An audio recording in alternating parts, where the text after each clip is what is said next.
And we are back with the Paying Attention program. Thank you very much. Hey, we're back to Paying Attention. It's not a radio program. I'm so used to saying Paying Attention radio program, right? The Paying Attention podcast. It might as well be. It's got a probably better audience than radio. It does. I'm always shocked when he comes in and says you had 36,000 people download your show. I'm like, are you effing kidding me? I go live in Lawrence. I'm happy if I got a couple thousand people watching, for crying out loud. With me today is, by the way, thank you to Tim and to Ted and Kim Anderson for coming up and sharing their story. Kind of heartbreaking, and we're hoping that there's somebody out there that can help them get a kidney. And boy, you'd hate to have her not be around anymore because people just didn't step up. And if I didn't have a blood condition, I'd be happy to give you one of mine. Sitting with me again is Tim Wood. He is the publisher, owner of Loop Weekly in Methuen. I think it's an amazing product. I think he found a niche that I wish that I could fill. I've been wishing for 14 years I could fill, but I know nothing about sports.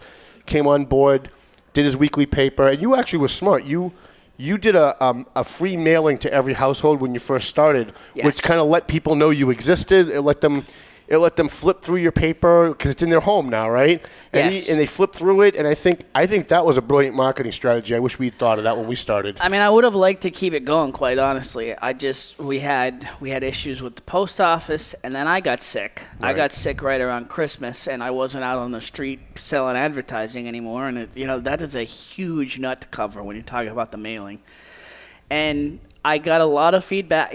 I was so convinced that was the difference maker, and so I almost killed the paper instead of just not mailing it. But I got a lot of feedback from readers saying that isn't the difference maker. It's the content. It's the way you go about covering the town that is the difference maker. And so we tried not mailing. We tried just canvassing the businesses and the schools, and it's working. It's working. Well, I think it's a good product, and even though we're kind of in competition, we're really not. What we do is very different. Well, not very different, but it's different from what you do. And there is some crossover because we cover politics and you cover politics. But I think we cover it from a different angle. And the real winner are the Methuen residents because they can pick up your paper, they can pick up my paper. If we say two different things, they can decide for themselves. High tide rises all ships. I agree. That's been my theory, and it proves out every time. The more eyeballs you have on things, the more the good news gets covered, and the more the cockroaches have to come out from underneath the appliances. Right. So let's get back to Methuen. Now we've been talking. We talked on your show. Hopefully people watched it, but if they didn't, they can watch it on Loop Live, Looped In Live on Facebook. I actually tried to find it on Looped In Live, and it was on the regular Loop page. So yeah, we're trying to share them out. We've got so many more. Likes and visitors on the Loop Weekly Facebook page. Right. We started the Looped In Live page, but it's better to have it stationed with the Loop Weekly page, and then we have it on loopweekly.com, Loop TV tab at the top of the page. You'll see all the archives. Right. And see your show today. Excellent. Yeah, and we'll definitely cross over. We'll post. So the Methuen is going through a very difficult financial situation. I wish that I could say it's not their fault. I wish that I could say it's not the fault of the elected officials and really even the fault of the voters, but it really is because for years we have watched as elected officials gave sweetheart deals to people who are on the inside, who gave either jobs or job offers or raises or other things, not because people were doing a great job, but because of who they were and who they supported in the last election, or what they voted on the last time they were an elected official. And I consider that corruption. I don't think corruption is just people stealing money. That's obviously corruption, right? The Old Boys Network is as much alive and well as much of corruption. Old Boys Network, however you want to call it. It's there's a lot of history there, and it happens everywhere. But you said it, and it's. I don't want to be cheesy, but people weren't paying attention. They weren't. And if there's any positive result of what's happening in the town now is that people are paying attention. You had people waking up now. You had 180 people, myself included, the other night on your feed of the city council. And, I mean, that's a hell of a lot for a city council meeting feed on the internet. Now, if you multiply that, I said this the other day. It's probably the first time that if they ever wanted to measure that the government channel probably got a rating in comparison to the local networks. Because, I mean, when I was out delivering papers, people that would never talk about city politics, about just didn't even want to face it, were watching. See, there's your number for the last one. 2008. Oh no, yeah. You got 3,000 views. I'm just saying at any one time. Right, you had 160 watching live. You got 3,000 and counting that have watched it coming back and watching it. Right. So people are paying attention. Yeah, they're starting to wake up, which is good. And here's the other thing. I don't care. Like, I make comments throughout these live feeds, and I get some hate mail about it, especially some friends of Joyce Campagnon not real happy about some of the things I said about Joyce. But it's not because I don't like Joyce or I'm picking on Joyce. I love Joyce. I just think she's wrong. And sometimes I'm harsh in my comments, but it's not personal. What was she wrong about here? Other than the fact that she just didn't, she didn't. She made zero cuts. She didn't run the meeting the same way that Jennifer did. Right. Jennifer's been the chairwoman, and she's. My problem with Joyce, and again, I love Joyce, but she doesn't know what she's doing. She either didn't read the budget or didn't retain what she was reading, because constantly throughout the process, it was clear she didn't know where she was. And she started off one meeting with, I don't know how to do this. How are we supposed to do this? And then 20 minutes later, someone criticized her, and she said, I've been doing this forever. I know what I'm doing. Well, it can't be both. No, well, it could be in that situation, though, Tom, because none of them knew what they were doing. And right. The city solicitor, the city auditor were giving them conflicting opinions on how to go about this line but how long has she been an elected official? This is not her first rodeo. No, it's not. So she should have known. It shouldn't even have been a matter of asking the solicitor versus the auditor. She's been there since Washington was president. She should know. She should be the one answering the question, going, no, you know what, 5 years ago we had this problem, and here's how we resolved it. And she just really kind of seemed pretty clueless about the whole thing. The one good thing that I like about Joyce, though, these are the opinions of Tom Duggan. Now, I mean, because you go a little, again, we mentioned this before, you go a little farther. I wouldn't say she was clueless. I would say that. Well, she certainly seemed clueless. I would say that at times she was not the most vocal person in the conversation. So you're more worried about what she's going to think of you for this conversation? I'm really not. I'm just trying to be because right. I do know that she knows what she's doing. I do know that she cares. I do know she does care. I do know that she is one of the most active people out in the community, soliciting other people's input. Yep. And that to me is as important in the process as looking like you know what you're doing. I almost respect her more because she isn't polished, and I do like that about her. She doesn't sound, look, or act like a politician. Right, she's not rehearsed. No, she's not. That much I like. A lot of them are rehearsed, and she's not. So no, but you were there. I got a call from someone who was in the audience during a break. I think it was the last night or the night before. During a break, and apparently. And I don't know who the counselor was, but one of the counselors was complaining about all this work that they were doing and how long it was taking. And I'm told that she turned around and said, look, if you don't like it, get off the council. We're here to do work. If you don't want to do the work, then get the hell out of here. Yeah. And they almost have to recess at times because she gets very... Yeah. She said she gets worked up. She said it. She said, if you don't want to do the work, go home. There's people here who want to do it. Stop wasting time. Right. Let's get to a vote. Right. And I got some hate mail from people who are big fans of Joyce, maybe even relatives of Joyce, saying, why are you being mean? You're a reporter. You're not supposed to make these comments. Well, first of all, I'm broadcasting this on my personal page, not the Valley Patriot page. But secondly, I'm not covering this, right? I haven't written any news stories about the Methuen budget. And so I feel perfectly free to give my opinions about the Methuen budget talks. Because as a journalist, I'm not covering it. I'm not ready. I haven't written any stories about it, and as a news person, I haven't gotten into that fray. And see, so that gives me the freedom to do what I want. And that's the tricky situation too, right? Yeah. Because I am. Right. But I don't see. I don't ascribe to this idea that I can't be objective and still give my opinion. Right. Objective doesn't mean you don't have an opinion. It means that your opinion doesn't interfere with your news coverage. Exactly. That I'm not being partial because of my own personal agenda. Right. And so I've been hit many times already, just any time. Like the very fact that I even have a show, people are like, what are you doing? I'm like, people deserve to have both of that. Right. I believe. Right. It is hard work at times to be objective in this situation. And it's hard to get people to understand because people don't get what journalism is today because there's so much bad journalism out there. God. So they think, oh, well, Tom has an opinion, therefore he's biased, therefore his news is biased. That's not true.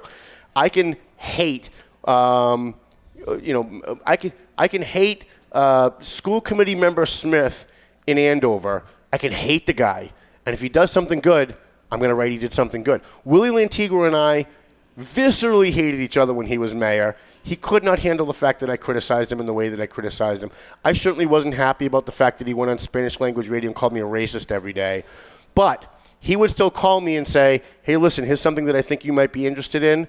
And I could have a conversation with him as a professional, and we could discuss it, and we could work out whatever it is that he wanted to work out, and then hang up the phone and hate each other later on.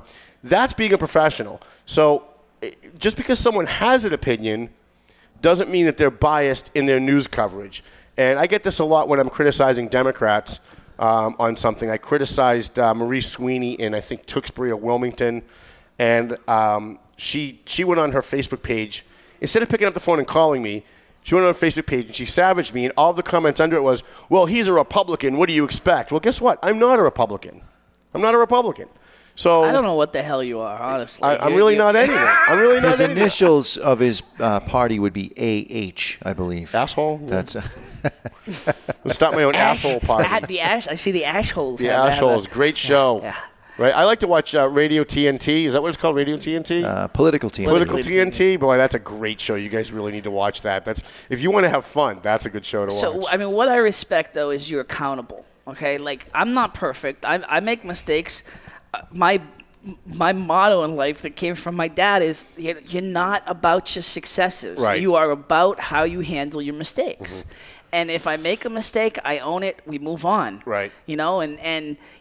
So, but and again, I'm not perfect. I'm not like teaching a master class on journalism by any means, but I get so frustrated by, for instance, the Boston media swoops in a lot of times into the Merrimack Valley and does the sexy headline and is completely irresponsible in how they report they don't even report They don't even facts. try. They don't even try. And then they're just gone, and then everybody else in the town's left to deal with the collateral damage of this widespread story that now is on the Boston stations, and it's even listen. I am shocked, and I wanted to ask your opinion on this. I am shocked that the Boston media has not got more into this. I mean, police making $500,000. That is a sexy headline. It sure is. If I'm the PR guy, that I'm pushing that headline. Yep. How come the Boston media haven't? Yep. Jeff Kuhner's the only one that I know on RKO that's touched this. Yeah, and BZ Radio covered it a little bit, but even when Jeffrey swooped in, I wanted to call. He kept getting the busy signal because he didn't have his facts straight. He had half the story. Yes. This is part of the problem in the media is they get half a story. They don't want to research the rest of it. And then they put out half the story. Yeah. Now, it's different if it's an opinion. If you're doing an opinion show and you just want to give your opinion on something, fine. You don't really need to do research. It's your opinion. Everybody kind of knows going in that that's your opinion. But if you're doing a news story, you really should do your homework. But here's the thing: if you present half a story, and then after it comes out, someone calls you and says, "Hey, you presented half a story," you should go out and do the homework and then present the whole story. Like, go out, just fix it. That's responsible. I own my mistakes publicly. I always own my mistakes publicly because to me, it's not about me. To me, it's about the people who follow me getting the correct information and knowing that if they keep coming back, that if I got something wrong, they're going to get the right story at the end of the day. That if I make a mistake, then I'm going to come back and I'm going to. I said the day that I got filed with a lawsuit, that even if we win a complete dismissal in the first round, even if we get everything thrown out of court, but during that process, someone shows me I got something wrong, I'll correct it. Even though the judge tells me I don't have to, I'm going to correct it because that's just what I do. Because I don't care if people think less of me that I made a mistake. I just don't. If you're such a weak-minded person that you're going to attack someone because they made a mistake or they got something wrong, well, that's on you. I really couldn't care less. I don't pretend to be perfect. I don't pretend to know everything about everything. I know what I know or what I think I know. I present it, and from time to time I get something wrong. We go in the notebook, we correct it. And I think the readers are the winners when you do it that way. I think your followers, your readers, your supporters, they're the winners at the end of that day because, yeah, I might have a little egg on my face, but there's always tomorrow. And tomorrow I'm going to write something great that they're going to like, and they'll completely forget what I said the day before that might have been wrong. And that is the problem that I have with politicians. It's the problem that I have with some people in the middle of this process. Admit when you've made mistakes. Right. Like this contract was a mistake, and with this police contract was a mistake. There are counselors on this council that were on that council, and there are some that are owning that mistake. And if you tell me, listen, I didn't read it as thoroughly as I should, I didn't know. Right. I can at least accept that if you can be honest about Right. it. But at the beginning of this process, when the mayor grandstanded about the police budget bankrupting the city and being untenable, and Steve Saber is the one. Steve Saber and Jim McCarty both called him on this concept that, like, we deserve to know, because Tom Kelly mentioned that there were two counselors that the city auditor told about his concerns with this contract, and it fell on, according to Kelly, it fell on deaf ears with the mayor, and it fell on deaf ears with these counselors. And that was before the council vote. Right. They brought this up and said, listen, we deserve to know who those counselors were, and it's the council's right. They can implore. Kelly works for the council. They Right. can implore him to say it. Well, you would think he works for the council, but it kind of seems like he's working for the mayor. Well, and I think if the mayor's office had its way, the solicitor and the auditor would report to the mayor, but they don't. Right. And in the middle of that, the mayor, Mayor Jajuga, jumped in and said, "I am not here to deal with what happened. I'm here to deal with what's ahead of us." And listen, you do need to deal with what's ahead of you, and I don't think they've dealt fast enough with what's in front of them. So I was willing to go there with him, but it hasn't been dealt with fast enough. It's June 21st. If this is not dealt with, if they don't have a budget they can pass, and they've made it clear, the city council's made it clear, they're not passing the budget. They're not voting on the budget, and they will keep rejecting the budget until it's in a correct form that they can have a proper vote on it. And we're not there. Right. And it's largely because of the adjusting the school budget, and also this concept that this contract doesn't exist. They voted on it. It is a valid contract. Right. There's two things that need to happen. There needs to be an investigation as to how we got here, for sure. And it needs to be like by the Attorney General or somebody. Well, actually, maybe not, because she's got some political strings. The along. office of the the office of the Investigator General, I think it's called OIG. I can't think of what it. Inspector General. Thank you, Inspector General. So it's that. I mean, it will go into the Attorney General's office, but you're right. There are some conflicts. Right. There needs to be as two well. things. One, an investigation as to how we got here, and a real investigation, not one of these political investigations. And two, we need to find a way to fix the problem that we have now and plug the holes in the boat. And I see a lot of goodwill, even among councilors that I don't really like all that much personally, but I see a lot of goodwill in the council as far as trying to get to real numbers and trying to find a way to solve this problem. I watch the meetings, and I see even like Mr. Hamilton, who he's a young kid. He's what is he like? He's like 20 years old. He ran for the job, and he's making some very tough decisions. And I think he's probably a little over his head right now a little bit because of his age and his inexperience. but he's trying like hell. He's doing the work. He's asking the questions. Yeah. He's not getting everything right. None of them are. Right. But at least I can say he's doing the work. Yeah, he is. It's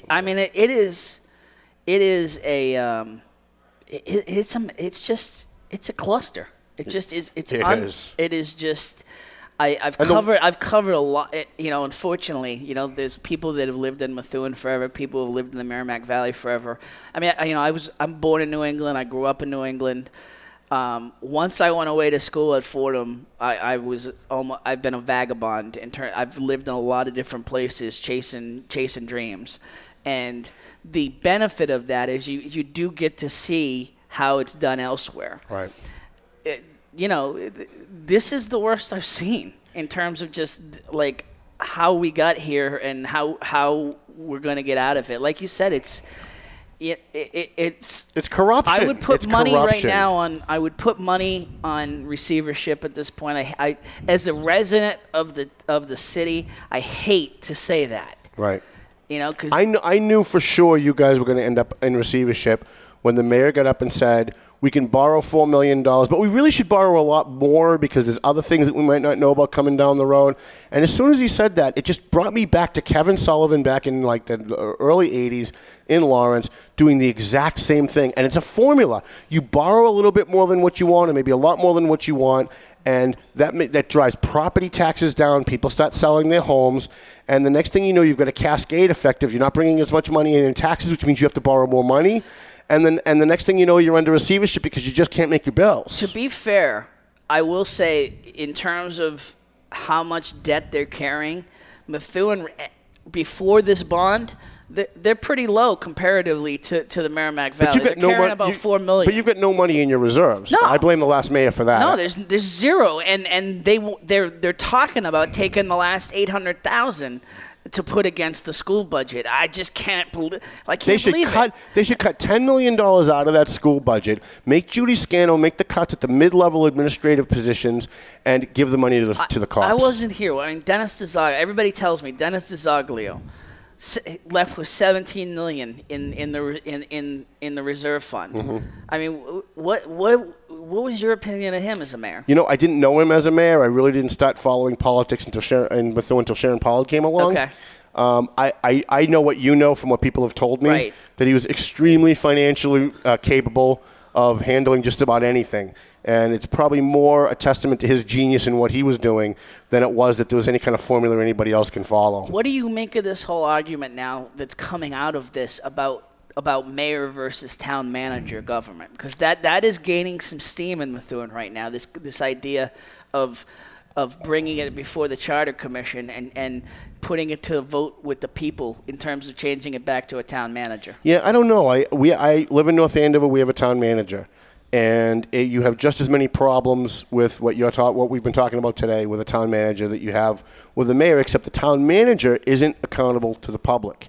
As long as he keeps 3 of the 5 members of the Board of Selectmen on his side, and he hires the right people, and he does the right little pet projects that they want, the guy can basically go out and shoot 15 people. He's not going to lose his job.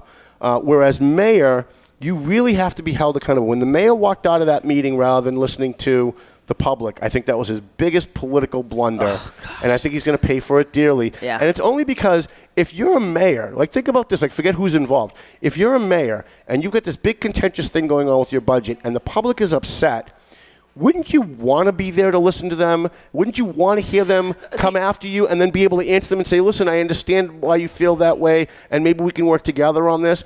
I mean, I would think that any person who really, truly respects the voters and respects that you work for the voters would want to be there, even if you're going to take slings and arrows. The weird part about that, like I said in a post, the last school committee meeting, he actually did that. He got up to leave to go to a retirement party. He took the temperature of the room, and he realized he needed to come back. Right. And then that was a way smaller crowd. You got a just overflow crowd in your chamber, and you walk out. It was just absolutely mind-boggling. I think everybody, whether it was intended that way or not, I think everybody in that room took it as a slap in the face. Oh, yeah, absolutely. And I think if I was sitting in that room, I'd take it as a slap in the face, too. You're the mayor of the city, and people want to get up there and they want to call you names and they want to yell and scream at you, you should let them do that. Look, go on my Facebook page on any given day. There's somebody calling me an asshole. There's somebody calling me a racist. I don't block them. Very few exceptions. I don't block them. I don't take their comments down. And you're not an elected official. Right. You didn't run for this. Right. I mean, listen, I feel for him. I do. I mean, that sucks. He's in a very difficult position, although one of his making, but he's still in a very difficult position, and he's got to solve it. And whether or not he has a political future after this is going to depend on whether or not he solves it in a way that makes him look like the good guy. Hey, just real quick. So Stashi's Pizza, Yep. they donated They last did. night? Stashi's Pizza donated last night to the Movement Family Dinner at the Buckley Garage for the homeless. We had Five Dragons Karate School in Haverhill donated 2 or 3 weeks ago. And then we had Jocelyn's in Salem, New Hampshire last week or the week before donated for 25 people. It was Phenomenal. it was gourmet food. It was gourmet Jocelyn's Lebanese food. We're always looking for when you businesses. can support people, and listen, you've thrown some compliments my way. We don't agree on a lot of the politics stuff, but what you do with the veterans, what you've done with the Heroes in the Myths book, what you're doing in terms of supporting the homeless, supporting Michael Gorman and what he's doing, it's amazing. It's why, like, anybody who's criticizing you, I'm like, are you paying attention? Are you Right. paying attention to the full picture? You've got your own narrative, but you're not paying attention to the full picture. Right. I have people call me a racist. And what are you doing? Right, exactly. Well, exactly. Kim and his name was Ted, right? Yeah. Yeah. Kim and Ted knew to leave a jacket because you're going to be seeing homeless people at some point this week. Right. They had an extra jacket, so they brought it, and they left it because they know it'll get to the right Yeah, hands. he came in. He said, "I got a woman's jacket. I know you're helping with the homeless." There's a guy looking for a woman looking for a kidney, and And they're she leaves a donating. jacket. Right. What are you doing? Right. So listen, I have people all the time. Like, I'll come on and I'll make a comment about Trump, about how I agree with something Trump did or immigration, and it's, "You're a racist." Well, I don't know any racists that go out and raise money for scholarships for Latino kids at Lawrence High School. I don't know any members of the Klan doing that. And what people need to do is look at the full picture. Before you try and pigeonhole somebody and simplify who they are, just kind of take a 30,000-foot view and actually assess the entire situation. I had to plead like a lawyer with a couple of folks, sponsors. When we worked together, when you asked me to donate to the bash. Mm-hmm. I mean, you're giving scholarships to kids. It's not going in my pocket. And again, I'm not trying to like put the kid, but I mean, come on, see the full picture. Right. Like, oh my gosh, you're working with Tom. Well, you know what? Yeah, for what he's doing for creating scholarships at this bash, you're damn right. Yeah. I'm working, and you got a problem with that? Come Something on. wrong. Well, listen, how sad is it that there are people who won't help homeless people or won't help children because they don't like the person who's doing the helping? Like, if they don't like me, they're gonna make the kids suffer. They're gonna make the homeless. But what does that say about them? It says they're pretty disgusting human beings. And if you ask have me. your own concerns, like you say. You put the tab at the place. You want them to get a meal. Don't give tell them me, money. Don't tell me you need money and then go and then use it, in bad ways. Right. So Never give a homeless person money. They'll use it for drugs. But if they're hungry and they say they need money for food, go through a drive-thru and get them some food. And then you'll find out real quick whether they're full of shit or they're not. And the people that I try to work with in Lawrence, I've got about 5 people that I'm working with right now that are homeless. I carefully pick the people that I work with. One of them's name is Ralph. My newest project is Ralph. My first night, I pulled up to the bus stop, and I had like 5 pairs of socks. And I asked, he was sitting with 3 other guys, does anybody need socks? And nobody spoke up. And then Ralph said, yeah, I could use a pair of socks. So he came to the back of my car. I said, I got 5 pairs of socks. How many do you want? He said, well, if you can give me the whole 5, that'd be great. So I said, fine. I gave him the 5. I watched him walk back over to the bench and give a pair of socks or 2 pairs of socks to all the other people on the bench who were afraid to speak up. He realized that they were afraid to speak up. And instead of keeping the 5 pairs of socks for himself, he turned around and gave them to some of the other homeless people sitting on the bench. I said, that's the kind of guy I want to help. That's the kind of guy that could use my help, and that's the kind of guy that deserves my help. And he's connected in with a network. It's not like you're just helping one guy at that Right, point. You're helping right. the 5 closest people to him he's as well. He's paying it forward. So, you can not like me. That's fine. You don't have to like me, but don't make the kids. We can have multiple layers of Right. of where we connect. Right. It doesn't. Unless we you are like so your eggs black and white. sunny side up. Right, yeah, we don't want There's any something any wrong part with of that. Yeah. No part of that. We want to thank our sponsors, but before we do, one more thing, if we can stretch this out. We get Steve Sweeney tomorrow night, June 22nd at Salvatore's Restaurant. He's doing a comedy series, and let me see, it's the dinner's at 6:30, show starts at 8:30, and I'm going to be there. I've got a table, so come over and say hi to me. Is it tickets still available? Tickets are still available. You can even get tickets at the door. I'm going to share this I'm going to share the Eventbrite page on my page. Anniversary event, Debbie. Let's do it. Yep, and I want to thank Tim Wood from Methuen Loop Weekly for producing a great product. I respect and admire anybody that can do that, no matter what their product is. You have a great newspaper. And also for being open-minded enough to see people as a little bit more complicated than what everybody tells you they are. Not just me, but other people. So thank you for that. Right back at. I can't say it better than that in terms of right back at you. Right. Mr. Jonathan, the voice of God, thank you for being here, and thank you very much, Rich Russell. The views and opinions expressed by the hosts, guests, or callers of this program do not necessarily reflect the opinions of the Studio 21 Podcast Cafe, the United Podcast Network, its partners, or affiliates.